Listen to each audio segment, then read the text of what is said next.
Sleep. How hard can it be?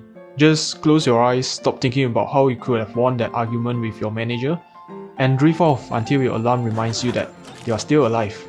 Well, you're right. But did you know that the elite athletes have their own sleep coach for the football club? There must be some secret technique that we normies just didn't know about, a secret that only the elites like the Illuminati knows.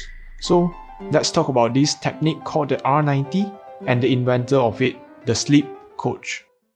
Let me introduce this sleep coach, the legendary Littlehales, who have coached David Beckham, Ronaldo and the British cycling team on top of being the UK Sleep Council chairman. He wrote this book about managing sleep like a pro. I know you all are lazy people and instead of reading the book, you prefer listening to some YouTube channels spoon-feeding you with the information. And yeah, that's my job. So yeah, subscribe and I'll break down the essence of the book for you. It's a lengthy one and ain't nobody got time for that. So I'll list down the common sense stuff and most importantly the secret R90 jutsu. I mean the R90 technique to manage your sleep, like how the elite athletes did, and maybe if you implement them in your daily life as a new working adult, you have peak performance and finally maybe your manager will finally notice your productivity. Our sleep pattern follows the circadian rhythm, which is the schedule of our hormones messing with our sleep behaviors. In short, just don't go against your body clock and wake up when you should, and stop binging on random videos on the internet when you should be asleep at night. Well, if you're a night shift worker, then he has some tips for you too. I'll write them down in the comments cause it's a little bit technical and it's lengthy. So check it out if you're a night shift worker. Next, find out your chronotypes, which in plain words, are you the annoying morning person that brags about how early they wake up and always say the early bird gets the worm? Or are you the evening person who feels more awake at the evening more than the morning? I'm not saying the kind of people that will snap a story in Instagram with whatever they are doing with the timestamp to tell people that they are awake late at this time. But seriously, nobody gives a shit. Okay, once you find out are you a morning person or an evening person, he suggests you to prioritize important tasks on a time frame that you're most creative and your brain is working exceptionally well. For example, if you're a morning person, you want to do those important tasks that requires a lot of creativity in the morning. Sleeping conditions, very common sense, but that's what many of us are lacking of. Just close the lights, make sure that your room is cooler than the rest of the house, check your door to feel more secure, and close your eyes and stop thinking about life. The author also suggests us to have a pre and post sleep routine of 90 minutes which includes stuff like this. But let's be honest, ain't nobody got time for that. So if I were you, I would ignore this or shorten it to 15 minutes because seriously, who has the time to chill for 90 minutes before sleep and especially after you wake up? I don't even have time to poop before going to work. Bonus tip, the best sleeping position is the fetal position which covers your critical organs, your heart, your stomach and your PP. Laying on the back if your head is badly aligned, it will block your airways, causing you to snore. Sleeping on the front like a beaten MMA fighter strains your neck. Another important thing to note is that sleep with your fetal position on your non-dominant side, leaving your dominant hand free to move. Just in case a robber wakes you up, you can give him a good Yes, I'm serious, it will make your brain feel safer.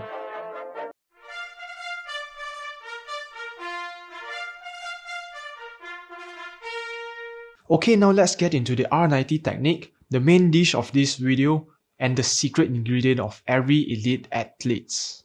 The author wants us to sleep in terms of cycle, not hours. Here's what he means. According to clinical research, every sleep cycle is 90 minutes with different stages from light sleep to deep sleep and rapid eye movement. At the end of the cycle, you'll wake up without remembering it and you'll start the new cycle again. Our beloved author suggests us not to put too much stress over getting that 8 hours of sleep in just a single night, because it will probably cause you to stress out when you realize that you're not getting that 8 hours of sleep in just one single night after you have just finished your work or whatever you're doing. Instead, our sleep coach Nick Littlehales proposes the R90 technique, stating that we should get a minimum of 28 to 35 cycles of sleep every single week. Anything below 28, you'll probably feel tired and underperform, and anything above that, you're just a lazy fuck. So stop justifying your laziness, you piece of shit. That means 4 to 5 cycles every single day. But what if you didn't get that amount in just a single night? No worries, Mr. Nick suggests you to take a controlled recovery period CRP of 30 to 90 minutes during the day.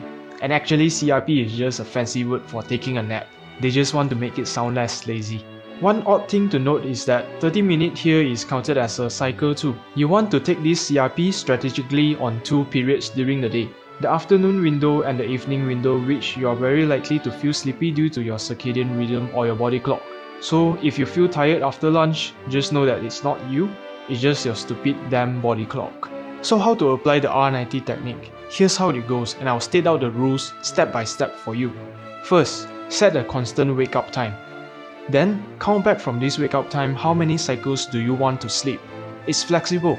If you're busy, sleep lesser cycles, but only sleep at the beginning of each cycle, not in the middle of it, because you'll wake up halfway through a cycle and it will be a waste. If you're worried that you're not getting enough cycles during that night, no worries, use step number 3. Step number 3, if you're not getting 4 to 5 cycles on that previous night, simply take a 30-minute CRP to compensate that during the afternoon window or the evening window. Most of us are not privileged to sleep during the afternoon, so the ideal time for new adults like us is to sleep at the evening window, 5 to 7 PM. Go back home and take a good nap of 30 minutes. And you'll feel much better and much more productive, trust me. Step number 4, plan and just ensure that you're getting 28 to 35 cycles every single week without going into less than 4 cycles 3 days consecutively. Then sleep with all the right conditions stated in the common sense tips earlier and sleep on your non-dominant side. And that's it, brother. Simple as that. Another bonus tip, when you're choosing your mattress, find one that gives you this body alignment in your fetal position. Everyone's body profile is different, so don't bother about the springs, don't bother about how the salespeople sells it to you. Just pick one that gives you exactly this. I hope this helps. Subscribe for more and I'll see you in the next video. And if you're already a subscriber, you might have noticed I've changed my style of content. I really hope doing this way helps me to convey my message and content better.